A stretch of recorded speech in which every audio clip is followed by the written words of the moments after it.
encaminhado ao nosso prefeito para que ele possa sensibilizar, porque aqui o Campo do Guajiru, na realidade, é uma história de muitos anos, né? Nós não podemos ficar 60 anos. Então nós possamos aí fazer esse documento em nome da população de Calcaia. Eu acredito que se for ocorrer um abaixo-assinado pedindo à população para assinar, eu acredito que serão inúmeras assinaturas. Acho que as pessoas irão bater o recorde de assinatura, porque realmente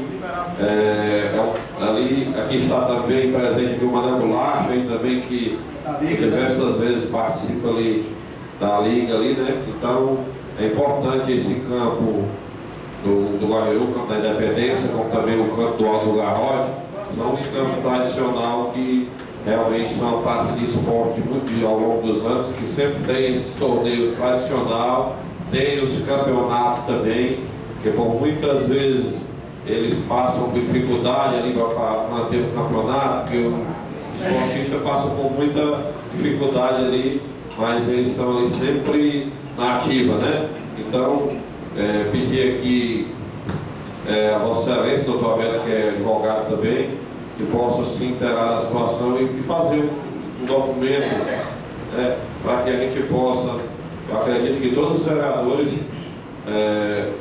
todo mundo é independente de poder assinar, mas eu acredito que todos queiram assinar esse documento para que possa ser enviado, né? E aí a gente coloca esse documento em nome do povo de Calcaia, né?